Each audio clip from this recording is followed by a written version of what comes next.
Correct, Sammy. According to an Israeli government official, the Security Cabinet will convene on Tuesday morning to discuss the Egyptian proposal for a ceasefire. And according to that source as well, this proposal is going to be studied and considered very seriously. Now, according to initial reports we've been reading about the nature of this ceasefire agreement, under this deal, all aggressions should come to a halt as of 6 GMT, 9 a.m. local time on Tuesday. And also, according to these reports, under this ceasefire agreement, Israel would stop its naval and aerial attacks on the Gaza Strip and refrain from a ground incursion.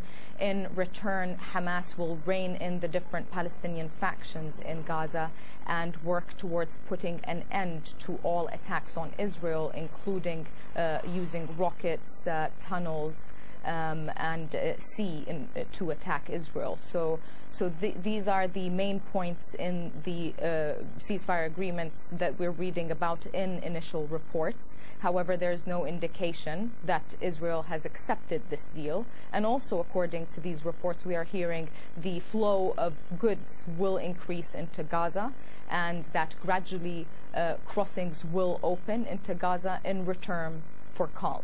So, I mean, the last part of what you said there, Nisreen, one wonders, have there been any signals from Israeli officials that they are willing to consider some sort of end or easing to the siege on Gaza?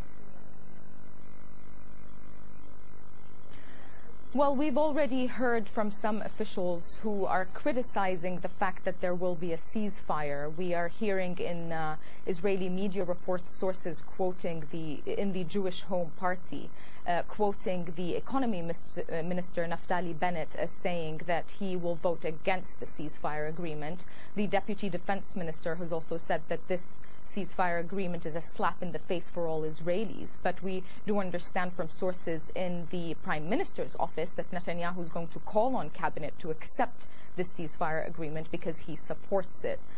So, I mean, right now it appears that there will be opposition to the ceasefire agreement because, as you know, many Israelis are angry about the continuous rocket attacks on their communities, especially in the south.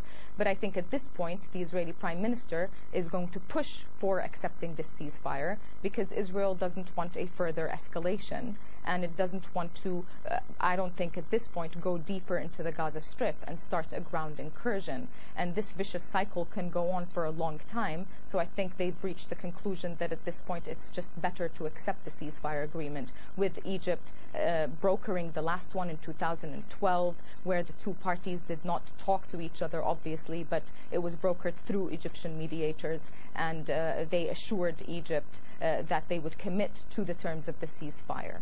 All right, Nasrina Shamaila from Jerusalem there. Now, Israel has sent tens of thousands of its soldiers to the border with Gaza. The troops are preparing for a possible ground invasion.